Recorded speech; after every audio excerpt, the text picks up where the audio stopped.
क्या एक ग्रासलैंड एक इकोसिस्टम है? क्या एक फॉरेस्ट एक इकोसिस्टम है? कि एक इकोसिस्टम में एक ऑर्गेनिज्म दूसरे ऑर्गेनिज्म पे कैसे डिपेंड करता है, यानी कि हम प्लांट पे कैसे डिपेंड कर रहे हैं। प्राइमरी कंज्यूमर को जो खाएगा, सेकेंडरी कंज्यूमर को जो खाएगा। नाउ मेरा क्वेश्चन है, मैं ओमनीवोर को कहाँ रखूं? कि आपको आपके एक्वेरियम को बार बार क्लीन करना पड़ता है, लेकिन आप पॉन्ड को तो बार बार क्लीन नहीं करते हो, क्यों? Good morning everyone, how are you all? बैठ जाइए प्लीज।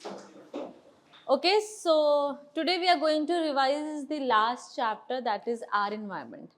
ठीक है, अब आप लोगों ने बहुत ज़्यादा नॉर्मल लोगों से ऐसा बातें सुन ली होगी, अपने मम्मी पापा से तो खासतौर कि इसकी संगत बिगड़ती जा रही है, इसके आसपास के लोग कैसे हैं, पढ़ाई नहीं कर रहा है, इन्वायरमेंट, इसका इन्वायरमेंट ही खराब हो गया है।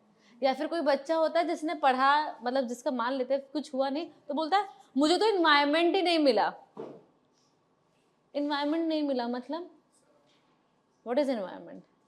ठीक है, तो आज का चैप्टर वही है पूरा कि environment, our environment, which means we are going to talk about the environment. ठीक है, हमारे आसपास क्या है। तो इन्वायरमेंट होता क्या है, जैसे कोई, आप इस तरीके से समझ लीजिए, एक पेरेंट थे, उसके 2 बच्चे थे। ठीक है, एक किसी दूर ऐसी जगह पे जाके चला गया जहाँ पे एजुकेशन कुछ भी नहीं था। ठीक है, no education, no communication, nothing. दूसरा था जो एक ऐसी जगह गया जहाँ एजुकेशन की बहुत ज़्यादा अपॉर्चुनिटी थी। ठीक है, दोनों सेम पेरेंट के ही बच्चे हैं। फाइन, आपको क्या दिखेगा कि कौन ज़्यादा पढ़ा लिखा और कौन ज़्यादा, मतलब जिसको ज़्यादा इन्फॉर्मेशन है चीज़ों की, पढ़ाई को लेके, फ्यूचर क्या है, कौन सा वाला होगा? दूसरा वाला, जिसके पास कुछ नहीं था, है ना, जिसके पास एजुकेशन अपॉर्चुनिटीज थी, राइट। तो डिफरेंस क्या आया दोनों के यहाँ पे? दोनों के सराउंडिंग में डिफरेंस आया, राइट। तो इन्वायरमेंट क्या होता है? Environment is anything which surround us. हमको जो भी चीज सराउंड कर रही है वो इन्वायरमेंट है। आप सब यहाँ पर बैठे हैं, आप सब एक दूसरे के आसपास हैं, you are surrounding each other. ठीक है, ओके। हाँ, अब देख लग जाके हाँ सराउंडिंग कैसा है। ठीक है, तो अगर हम जैसे कि सार्थक को सराउंड किए हुए इतने सारे लोग हैं, ओके, तो ये हो गया सराउंडिंग। ये तो एक बायोटिक चीज होगी। मान लो मैंने यहाँ पे बिठा दिए, डॉग बिठा दिया, कैट बिठा दिया, तो apart from the same species कुछ और ऑर्गेनिज्म भी होंगे जो आपको सराउंड कर रहे होंगे। मैंने यहाँ पे 2-3 प्लांट्स ग्रो कर दिए। जैसे फॉर एग्जाम्पल अभी हम बात करते हैं, हमारी जो सराउंडिंग है वहाँ पे हमें इतनी अच्छी हवा मिल रही है, ठीक है, कि हालत है खराब, राइट। ओके, तो पॉइंट ये है कि हवा भी इंपॉर्टेंट है, राइट। तो हवा भी तो आ रहा है। अब आपने देखा होगा बहुत सी जगह AQI का हाल है खराब, लगा लो स्नेक प्लांट।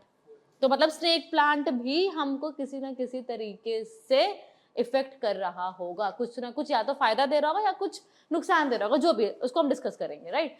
तो पॉइंट ये आता है, मीन्स ऐसा नहीं है कि हम एक दूसरे को हम ही सराउंड कर रहे हैं। There are other biotic factors as well which are surrounding us. Apart from the biotic factor, मैंने अभी हवा की बात की थी, abiotic factor भी हैं, ठीक है। तो environment क्या होता है? Environment is anything which surrounds an organism. Okay, everything that surrounds an organism, ठीक है, और उसकी लाइफ को इन्फ्लुएंस करे, उसको आप क्या कहोगे? इन्वायरमेंट कहोगे, ठीक है। दो, अब ये तो बात हो गई इन्वायरमेंट क्या है। अब सिस्टम क्या होता है? मैंने आपको लास्ट टाइम भी हमने ऑर्गन सिस्टम को डिस्कस किया था। सिस्टम क्या होता है? What is system? हाँ, देख लो। सिस्टम, किसी भी सिस्टम को बनाने के लिए बहुत जरूरी है कि एक दूसरे से इंटरेक्शन हो। फॉर एग्जाम्पल अगर हम अपने ऑर्गन सिस्टम की ही बात करते हैं, तो डाइजेस्टिव सिस्टम बनाने के लिए माउस और ईसोफेगस का हम यहाँ पे इंटरेक्शन तो नहीं बोलेंगे, कोऑर्डिनेशन जरूरी होगा, राइट। तो इसी तरीके से अगर मैं बात करूं कि इन्वायरमेंट में जितने भी लोग हैं, आपको जितने भी लोग सराउंड कर रहे हैं, उनका आपसे इंटरेक्शन हो रहा होगा। फॉर एग्जाम्पल प्लांट लगा है, आप उस प्लांट से ऑक्सीजन ले रहे होगे, वो ऑक्सीजन हवा में है तो उस ऑक्सीजन से इंटरेक्शन हो रहा होगा। वो प्लांट जिस सॉइल में ग्रो कर रहा है, वो प्लांट उससे इंटरेक्ट कर रहा होगा। This makes an ecosystem. So an ecosystem is a system formed by the interaction between living organism and their surroundings. Surroundings में क्या क्या हो सकता है? सराउंडिंग में दोनों चीजें हो सकती हैं, या तो वो बायोटिक होंगी या तो वो एबायोटिक होंगी। क्लियर है ये चीज? चलिए नाउ अब इकोसिस्टम की बात हमें समझ में आ गई, तो कंपोनेंट ऑफ इकोसिस्टम भी हमें पता है। क्या क्या होंगे बच्चे component? Biotic factor, abiotic factor. Biotic factor क्या क्या हो गए? जितने भी लिविंग ऑर्गेनिज्म है, चाहे वो बैक्टीरिया हो, चाहे वो प्लांट हो, चाहे वो दूसरा एनिमल हो, चाहे वो आप हो। एबायोटिक फैक्टर में हवा, पानी, टेम्परेचर, लाइट, ठीक है, सॉइल की क्वालिटी, एवरीथिंग, एयर, सॉइल की क्वालिटी क्या है, टेम्परेचर क्या है, लाइट क्या है, सॉइल में मिनरल्स क्या है। अपार्ट फ्रॉम बायोटिक जितने भी फैक्टर्स बच गए वो सारे के सारे क्या है बेटा? Abiotic factors. ठीक है, बायोटिक फैक्टर्स में क्या क्या आता है उसको एक बार डिस्कस कर लेते हैं। सबसे पहले प्रोड्यूसर्स। प्रोड्यूसर्स क्या होंगे? Organisms which can make their food. अब इसके अंदर मोस्ट कॉमनली एग्जाम्पल हम क्या लिख देते हैं बच्चे? Green plants, but there are certain autotrophic bacteria as well. ठीक है, क्लियर है? कंज्यूमर्स, कंज्यूमर्स क्या होंगे? The one which depends on other organism for food.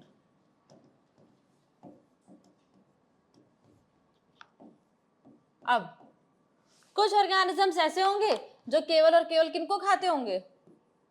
Plant को, उनको हम क्या बोलेंगे? हर्बीवोर्स। कुछ ऐसे होंगे जो केवल और केवल क्या खाते होंगे? फ्लैश, क्या बोलोगे? कार्निवोर। फिर कुछ हम जैसे आएंगे, कोई मान कुछ नहीं, हम ये भी खा लेंगे, हम ये भी खा लेंगे। ठीक है, ओमनीवोर्स। अब कुछ ऐसे भी ऑर्गेनिजम्स हैं जो कि क्या करते हैं? ब्रेक डाउन करते हैं डेड एंड डिकेइंग चीजों का। उनको हम क्या कहते हैं? Decomposers. Decomposers are the organisms which feed upon dead and decaying, मरी और सड़ी गली चीजों पे, डेड एंड डिकेइंग मैटर पे ये फीड करते हैं। तो ये तो हो गए आपके बायोटिक। अब एक इकोसिस्टम कैसा हो सकता है? ठीक है, एक पॉन्ड की बात करते हैं। क्या पॉन्ड इकोसिस्टम है? ओके, पॉन्ड में मछली है, मछली को सराउंड किए हुए पानी है, मछली को सराउंड किए हुए उस पॉन्ड के एक्वेटिक प्लांट्स हैं, उस मछली को सराउंड किए हुए कुछ छोटे छोटे से और ऑर्गेनिजम्स हैं जो उस पॉन्ड में। ठीक है, अब हम बात करते हैं ग्रासलैंड की। क्या एक ग्रासलैंड एक इकोसिस्टम है? क्या एक फॉरेस्ट एक इकोसिस्टम है? ठीक है, तो मतलब इकोसिस्टम अलग अलग तरीके के हो सकते हैं। सो इकोसिस्टम कैन बी aquatic, ठीक है, it can be aquatic, it can be terrestrial. aquatic मतलब पानी वाला, ठीक है, टेरेस्ट्रियल मतलब लैंड वाला।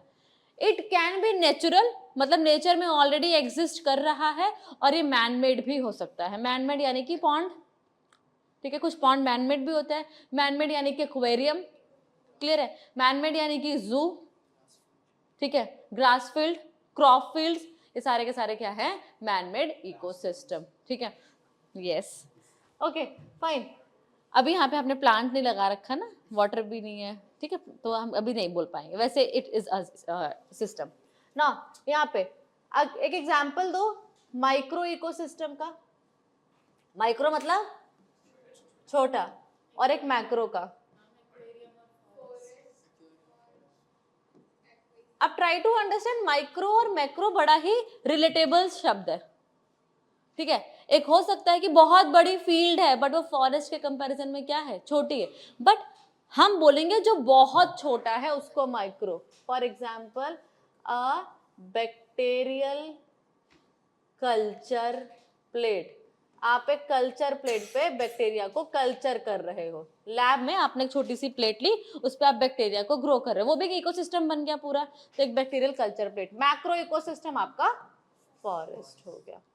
ठीक है, अब कुछ ecosystem based on the duration permanent होते हैं और कुछ इकोसिस्टम टेम्पररी होते हैं। चलिए टेम्पररी का बताइए। Again a bacterial culture plate is again temporary, right? एक रेन फेड पॉन्ड है, रेन की वजह से एक पॉन्ड बन गया, बहुत समय के लिए है नहीं, तो एग्जाम्पल हो गया अ रेन फेड पॉन्ड, रेन से बना हुआ pond, a bacterial culture plate. और बताओ परमानेंट का बताओ। Again forest, ocean, forest. तो ड्यूरेशन के बेसिस पे हमने ये बता दिया, साइज के बेसिस पे हमने ये बता दिया, नेचर के बेसिस पे हमने ये बता दिया। क्लियर है? ओके। अब एक छोटी सी बहुत बात को समझते हैं कि एक इकोसिस्टम में एक ऑर्गेनिज्म दूसरे ऑर्गेनिज्म पे कैसे डिपेंड करता है, यानी कि आर्यन सिट प्रॉपरली, यानी कि हम प्लांट पे कैसे डिपेंड कर रहे हैं फूड के लिए, ठीक है। तो बट ऑब्वियसली बात है कि एक इकोसिस्टम के जितने भी ऑर्गेनिजम्स होंगे वो समहाउ एक दूसरे से रिलेटेड होंगे based on the food, right. तो चेन बन के आती है, ठीक है, जिसको हम कहते हैं फूड चेन। क्लियर है? अब ट्राई टू अंडरस्टैंड। जो अपना खाना खुद बना लेता है उसको हमने बोला प्रोड्यूसर। प्रोड्यूसर को जो खाएगा क्या आएगा इसमें? हर्बीवोर्स। प्राइमरी कंज्यूमर को जो खाएगा, सेकेंडरी कंज्यूमर को जो खाएगा। नाउ मेरा क्वेश्चन है, मैं ओमनीवोर को कहां रखूं? Omnivore can be a primary consumer as well and can be secondary consumer as well.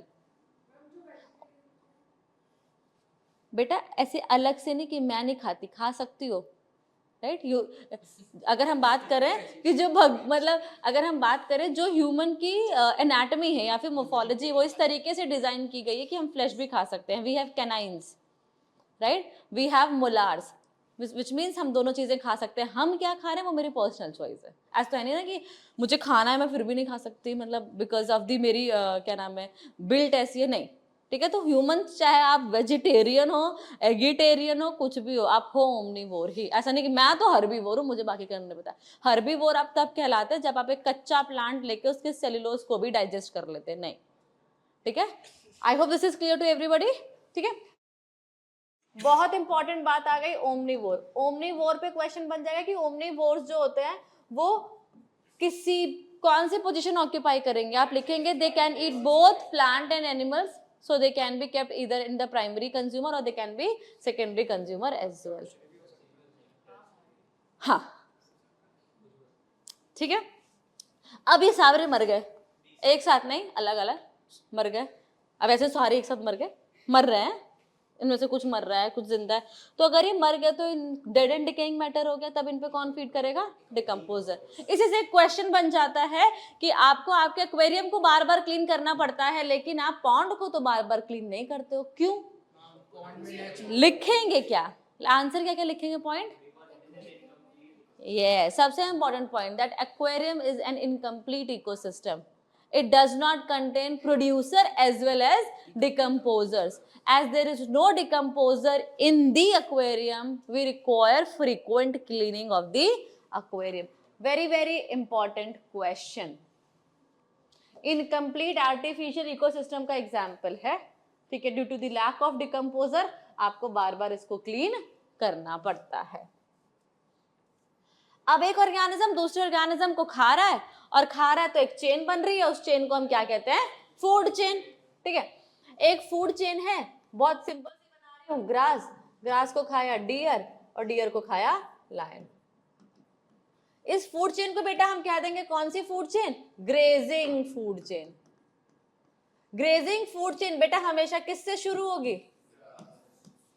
अरे ग्रास बोल दोगे, प्रोड्यूसर्स या autotroph grass. Always start with the producer. एक फूड चेन होगी जिसे हम कहेंगे detritus food chain. Detritus food chain किससे शुरू होगी? Dead and decaying matter. Dead and decaying matter, dead and decaying matter पे कौन फीड करेगा? डिकम्पोजर्स। अच्छा, डिकम्पोजर नहीं होंगे तो क्या फर्क पड़ेगा? वेस्ट बहुत ज्यादा जनरेट होगा, वेस्ट बहुत ज्यादा जनरेट होगा तो उससे क्या दिक्कत पड़ेगी? डिजीज स्प्रेड हो सकती है, ठीक है। पॉल्यूशन हो सकता है। ओके, अब फूड चेन को अगर मैं आपके सामने ये फूड चेन है तो आपको ये लग रहा होगा इसको देख के कि अगर मैम मान लो डियर खत्म हो गया तो लायन के पास कुछ खाने को नहीं है। ये फूड चेन यही बता रही है। बट क्या सच में लायन बस डियर ही खाता है? नहीं, लायन कुछ भी खा सकता है, किसी को भी मार कर सकता है। आप चले जाओ सामने, आपको खाएगा वो। पॉइंट ये है कि फूड चेन हमें कंप्लीट इंफॉर्मेशन नहीं दे पा रहा है, और फूड चेन ये बोलता है कि अगर डियर खत्म हो गया तो मतलब पूरा इकोसिस्टम ही हिल जाएगा, स्टेबिलिटी भी बिल्कुल नहीं है। तो इसीलिए हमें जरूरत पड़ी किसकी बच्चे? फूड वेब की। द इंटरलिंक्ड फूड चेन, किसकी जरूरत पड़ी बच्चे? फूड वेब की। The interlinked food chain is known as food web. इससे आपको साफ समझ में आ रहा है भाई कि अगर मुझे ये नहीं मिला खाने के लिए तो मैं ये भी खा सकता हूँ, ये नहीं मिला तो ये भी खा सकता हूँ। मतलब अगर फूड वेब है तो वो स्टेबिलिटी बता रही है।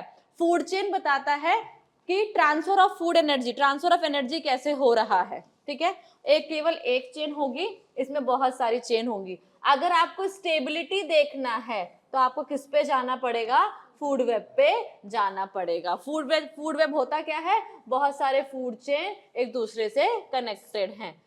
फूड वेब हमें ये बताता है कि जो हायर ट्रॉफिक लेवल के ऑर्गेनिज्म है वो एक से ज्यादा लोअर ऑर्गेनिज्म को खा सकते हैं। ये बताता है कि अगर कोई ये ग्रुप हट गया तो ऐसा नहीं है कि पूरा का पूरा डिस्टर्बेंस आ जाएगा, लेकिन ये बोलता है कि अगर एक कोई भी मेंबर हट गया तो पूरा का पूरा स्टेबिलिटी बिगड़ जाएगी। वेरी इंपॉर्टेंट, हमें नॉर्मली पता नहीं होता, मतलब पता होता we are not able to write the answer. So this is the difference between food chain and food web.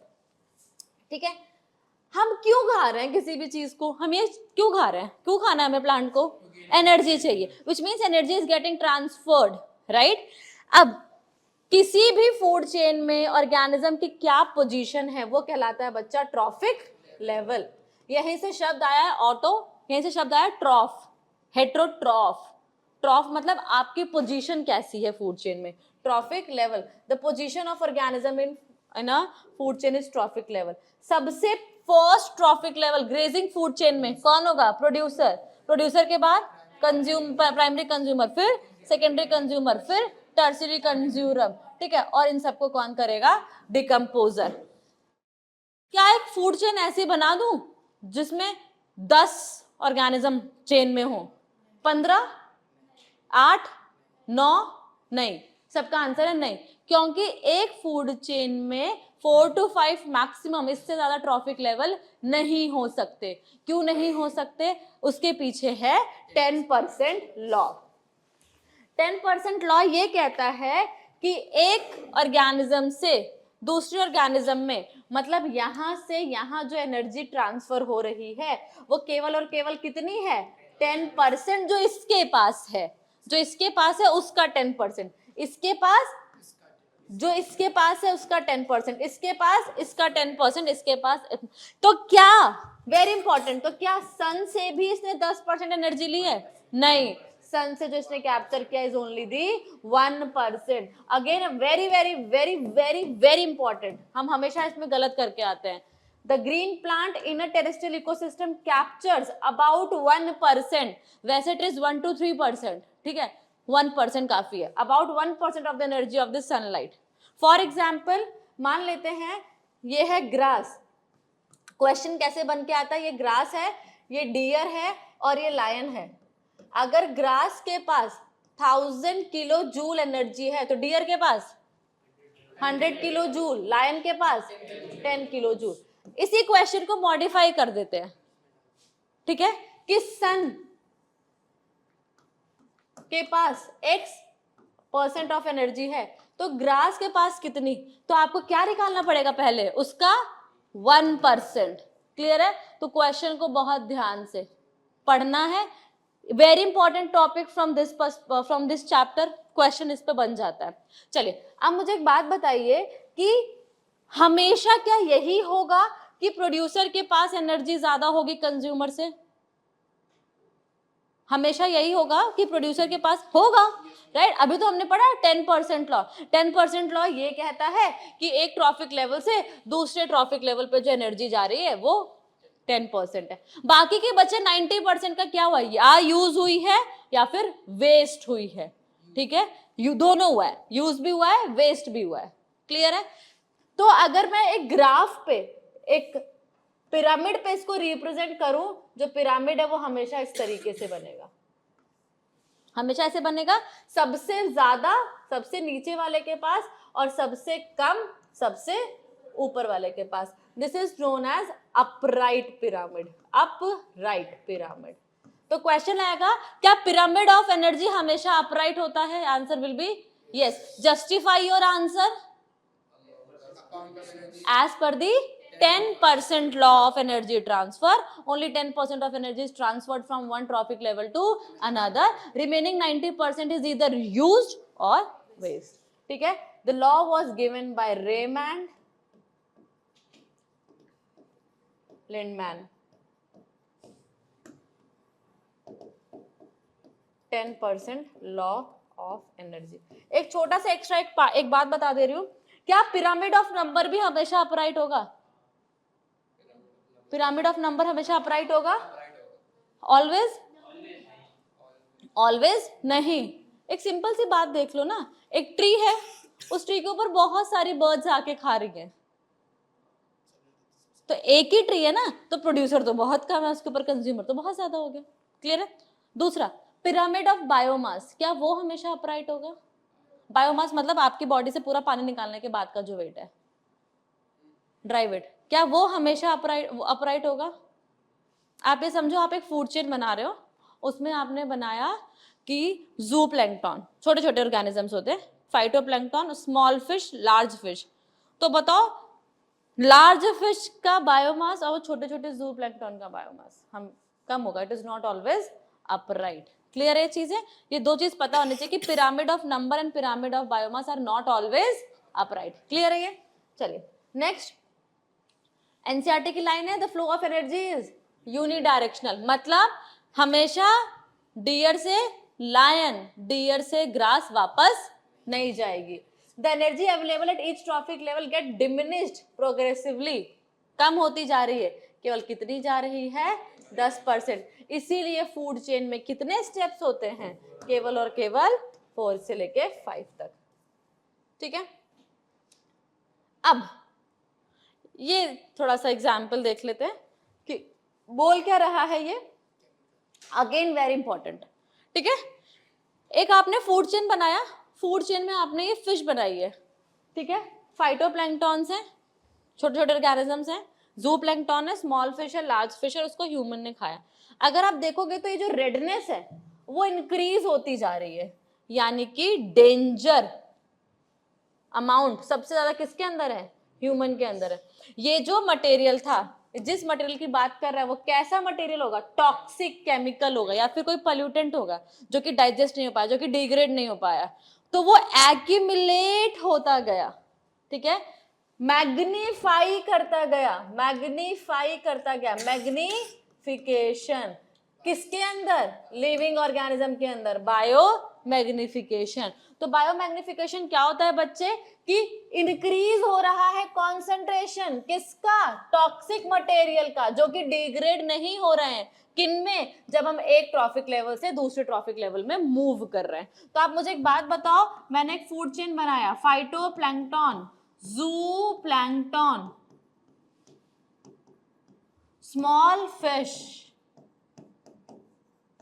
Large fish, human. सबसे ज्यादा टॉक्सिक मैटर किसके पास होगा? ह्यूमन के पास। सबसे कम लार्ज फिश के पास, स्मॉल फिश से ज्यादा, स्मॉल फिश से कम ज्यादा। क्लियर है कि जो टॉक्सिक मैटर है वो इंक्रीज होता जा रहा है। नहीं नहीं, यहाँ पे एनर्जी की बात है, 10% लॉ तो केवल एनर्जी के लिए होता है, यहाँ पे तो टॉक्सिक मैटर की बात हो रहा है। देखो आप, वाटर में plankton, aquatic insect, insect eating fish, fish eating fish, large fish, humans, concentration क्या हो रहा है? इंक्रीज करता जा रहा है। ठीक है, आप कुछ ऐसा सा ग्राफ बना के अपना आंसर दिखा सकते हैं, आप कुछ इस तरीके से आंसर दिखा सकते हैं। यहाँ पे इसने कुछ हार्मफुल मैटर्स की बात की है, insecticide, pesticides, heavy metal, PCBs, DDTs भी, dichloro diphenyl tetrachloro ethane. Dichloro diphenyl tetrachloro ethane. ठीक है, ये दिल्ली में बहुत अच्छा सा आपको एक कूड़े का पहाड़ दिखता है, ठीक है। तो पॉइंट है कि हम वेस्ट प्रोड्यूस करते हैं। हम कितने तरीके के वेस्ट प्रोड्यूस करते हैं? 2 तरीके के। कौन कौन से? Biodegradable, non biodegradable. नाम से समझ में आ रहा है, बायो मतलब लिविंग ऑर्गेनिज्म, डिग्रेड मतलब तोड़ा जा सकता है। ऐसा वेस्ट जो कि लिविंग ऑर्गेनिज्म का यूज करके तोड़ा जा सकता है, बायोडिग्रेडेबल। जिनको नहीं किया जा सकता, नॉन बायोडिग्रेडेबल वेस्ट होते हैं, ठीक है। ओके, जिनको तोड़ा जा सके, ब्रोकन डाउन, बायोडिग्रेडेबल। जिनको ना तोड़ा जा सके, नॉन बायोडिग्रेडेबल। अब क्या है कि इनको आप बार बार रिसाइकल कर ले रहे हो, तो ये पल्यूट नहीं कर रहे हैं, ये इन्वायरमेंट को पल्यूट ज्यादा कर रहे हैं। बट क्या ये कभी पल्यूट नहीं करेंगे? क्या ये कभी पल्यूट नहीं करेंगे? करेंगे। अगर इनका नंबर, क्वांटिटी इतनी ज्यादा है कि डिग्रेड करने का जो रेट है वो क्या हो गया? कम हो गया, ठीक है। एग्जाम्पल आपका किचन वेस्ट सबसे अच्छा एग्जाम्पल है इसका। अब ये क्या है कि ये डिस्टर्ब कर रहे हैं नेचर को, नेचर में हार्मफुल चीजें जो हैं वो इनकॉर्पोरेट कर रहे हैं। Example plastic bag, synthetic fibres, cans, ठीक है। अब पॉइंट ये कि आप कैसे वेस्ट को मैनेज करोगे। पहली बात तो आपने सुना होगा सूखा कूड़ा, गीला कूड़ा, ठीक है, अलग अलग डस्टबिन में डालिए, पहला चीज। क्योंकि जो सूखा है आप उसको हैंड पिक करवा लोगे, जो लोग अलग करते हैं उनको उसको अलग कर देंगे, जो जहां भेजना होगा वहां भेज देंगे, ठीक है। किचन वेस्ट आप कोशिश करें कि किचन वेस्ट का आप एक जगह इकट्ठा करके उसका मेन्योर बना लीजिए, कंपोस्ट बना लीजिए। कंपोस्ट बन गया तो बायोगैस की फॉर्म में आप उसको यूज कर लीजिए, ठीक है। तो दिस इज द वे। आप अगर पहाड़ों पे कभी ट्रैक करते हुए कभी देखा है आपने, तो वो लोग बड़ा कॉम्पैक्ट करके एक ऐसे क्या बोलते हैं उसे, लॉक कर देते हैं सारा वेस्ट, कॉम्पैक्ट करके सारे प्लास्टिक को इस तरीके से। कॉम्पैक्शन इज ऑल्सो अ वे, ठीक है। लैंडफिल, गड्ढा करिए, उसमें सारा वेस्ट डालिए। वर्मी कंपोस्ट, ऐसा कंपोस्ट बना जिसमें आप अर्थवॉर्म का इस्तेमाल कर रहे हैं, ठीक है। अब आजकल जो हमको 2-3 चीजें बहुत ज्यादा परेशान कर रही हैं, एक है वो ग्लोबल वार्मिंग, दूसरा ओजोन लेयर का डिप्रेशन, और तीसरा की तो आप देख ही रहे हैं AQI, ठीक है। तो 2 हमें पढ़ना है, एक है ओजोन डिप्लेशन, दूसरा है global warming. Global warming, global मतलब ग्लोबल लेवल पे, वार्मिंग मतलब टेम्परेचर, अर्थ का टेम्परेचर क्या है, इंक्रीज हो रहा है ग्लोबली, ठीक है। क्यों इंक्रीज हो रहा है? क्योंकि अर्थ पे कुछ ऐसी गैसेस थी जो कि सन की लाइट को, सन की हीट को वापस नहीं जाने दे रही थी। जरूरत भी था उन गैसेस का, ताकि अर्थ का टेम्परेचर क्या हो, मेंटेन रहे, क्लियर। अब हमारी हरकतें, हमने उन गैसेस को इतना ज्यादा बनाना शुरू कर दिया कि बहुत ज्यादा हीट ट्रैप, तो अर्थ का टेम्परेचर इंक्रीज हो गया ग्लोबली। टेम्परेचर इंक्रीज होने से क्या इफेक्ट आएगा बच्चे? ग्लेशियर्स मेल्ट करेंगे। ग्लेशियर्स मेल्ट करेंगे तो क्या इफेक्ट आएगा? पानी बढ़ेगा, ओशन लेवल राइज करेगा तो क्या होगा बच्चे? फ्लड आएगा, क्लियर है। एक्वेटिक इकोसिस्टम डिस्टर्ब होगा। आर्यन सिट प्रॉपरली, नहीं तो तुमसे सारे पर्दे अभी सही करवाऊंगी मैं, ठीक है, क्लियर है। Next is the ozone depletion, ozone hole. Ozone hole क्या सच में एक होल है? नहीं, ozone hole is thinning of the ozone layer, ठीक है। आपके स्ट्रेटोस्फेयर में एक लेयर होती है ozone. Ozone harmful ultraviolet radiation को अर्थ पे आने नहीं देती है। अब क्या होता है कि यूवी लाइट ओजोन को तोड़ती है, ओजोन टूटती है, मतलब नॉर्मली भी ओजोन टूटती है, बट जब टूटती है ओजोन इज O3, जब यूवी लाइट इसको तोड़ेगी तो O2+O बनाती है। अब पॉइंट ये आता है कि जब ये O आया नेसेंट ऑक्सीजन, ये आके दूसरे O2 से जुड़ जाता है, फिर से O3 बन गया, तो मतलब टूटना और बनना चलता जा रहा था, तो उससे लेयर मेंटेन थी। अब अगर हमारी हरकतें, हमने क्लोरोफ्लोरोकार्बन, हाइड्रोक्लोरोफ्लोरोकार्बन, ये सारी चीजें यूज की। इनके यूज करने से क्या हुआ? क्लोरीन प्रोड्यूस हुआ। अब इस क्लोरीन ने क्या कमाल किया आप सोचो, O3 जब टूटा तो O2+O आया, ये क्लोरीन जाके उस O से जुड़ गया। जब ये क्लोरीन जाके उस O से जुड़ गया तो वो बेचारा O2 तो O2 रह गया, O3 बना ही नहीं। तो अब ब्रेकडाउन बहुत इंक्रीज हो गया था और बनने का प्रोसेस O3 का कम हो गया था। इसी को बच्चे हम क्या कहते हैं? Ozone depletion. आप देखिए अल्ट्रावायलेट रेडिएशन तोड़ेगी ही तोड़ेगी, नॉर्मल केस में क्या हो रहा था, इस O2 को O से जोड़ के O3 बनाया जा रहा था, बहुत नॉर्मली चल रहा था। बट हमारी हरकतों ने क्या किया बच्चे, chlorine produce, CFC, chlorine produce होने लगा, ये क्लोरीन ClO, क्लोरीन मोनोऑक्साइड बनाने लग गए, और O3 क्या है, कम बनने लग गया और टूटने ज्यादा लगा। वेरी इंपॉर्टेंट, कौन से लेयर में है, ठीक है। नेक्स्ट, दिस इज, याद कर लेना, in 1987 the United Nation environment, UNEP का full form, succeeded in the forging an agreement to free CFC production, ठीक है। It is not mandatory for all the manufacturing companies to make CFC free refrigerator throughout the world. तो इसको अभी बहुत ज्यादा हद तक लेवल पे ला दिया गया है। ओके जी, with this we are done with the chapter and yes with the bio as well। चलिए बताइए, in the given food chain suppose the amount of energy at the fourth trophic level, fourth यानी कि, तो what will be the available at the producer level, इसके पास कितना, 50, इसके पास next, in an ecosystem the 10% of energy available in the form of chemical energy, heat energy, ठीक है, light energy, mechanical energy, कौन सा फॉर्म, कौन सा केमिकल, कौन सा केमिकल, कौन से फॉर्म में एनर्जी जा रही है, कौन से फॉर्म में एनर्जी जा रही है, ATP की फॉर्म में। आप प्लांट को खा रहे हो, प्लांट आपको डायरेक्टली ATP दे रहा है, क्या दे रहा है आपको, कार्ब्स दे रहा है ना, तो वो तोड़ा जाएगा। नेक्स्ट क्वेश्चन, चलिए बताइए, study the given figure of a food web and identify the primary consumer in the food web, कौन, D,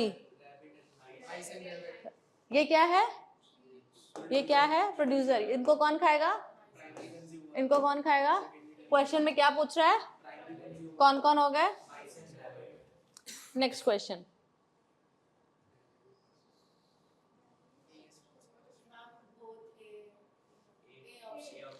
द एनर्जी जो पास हुई हर्बीवोर से, हर्बीवोर के पास आई ऑटोट्रॉफ से, वो वापस नहीं जाएगी, unidirectional flow of energy, the flow of energy in food chain is unidirectional, A option, ठीक है। नेक्स्ट, आप ये क्वेश्चन बताओ, write the percentage of solar energy 1%, the energy transferred 10%, what are trophic level,